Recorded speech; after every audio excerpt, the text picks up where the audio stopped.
وهريشن داعش لسر خلكي باريسي مشتمر لفر لأمريكا پیدا کری که اگر واشنطن سربازان بهنیرد عراق و سوریا یانا. اوه بوی ناوروک کمپینا هلبجاترین سروکاتیه لأمریکا. گلک جو کوماریان باور دکن که بی سربازین امریکی لمیدان شرط داعش ناهی جناب برن. یحیی برزنجی اف پیدا چونه کریا.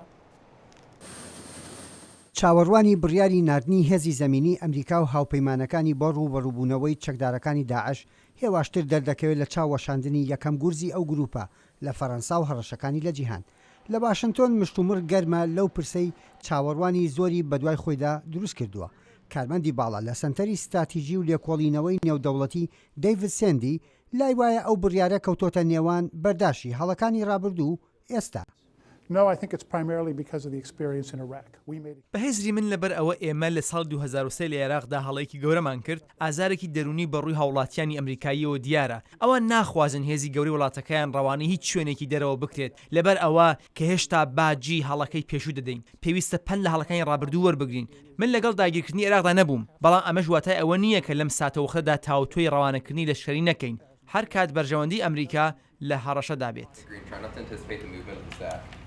هێشتا ئەمریکا لە ئەفغانستانە و ئەرکی سوپاکەی لەوێ تەواو نەبووە وەک پسپۆران وای لێک دەدەنەوە پەرش و بڵاوی هەر سوپایەک بڕێک توانای لەدەست دەدات لێکۆڵەرەوە لە زانکۆی بەرگری نیشتیمانی تۆماس لینچ هاوڕای ئەو بۆ چوونە بوو.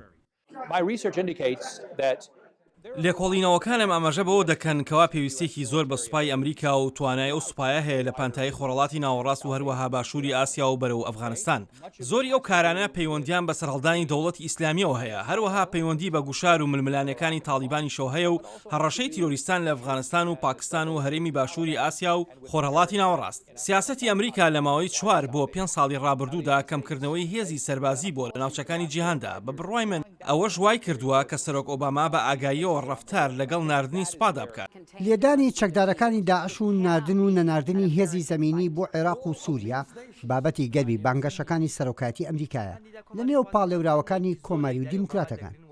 جەنراڵی خانشین مایکل باربیرۆ لای وایە گۆڕینی سەرۆک هاوکێشەکە ئاوەژوو دەکاتەوە. لەو باوەڕەدام گۆڕانکاری دوای هەڵبژاردن ڕوودەدات گۆڕانکاریەکی باشیش دەبێت. هیوا دەخوازم سەرۆکی نوێ ئەم سیاسەتەی ئێستا بگۆڕێت.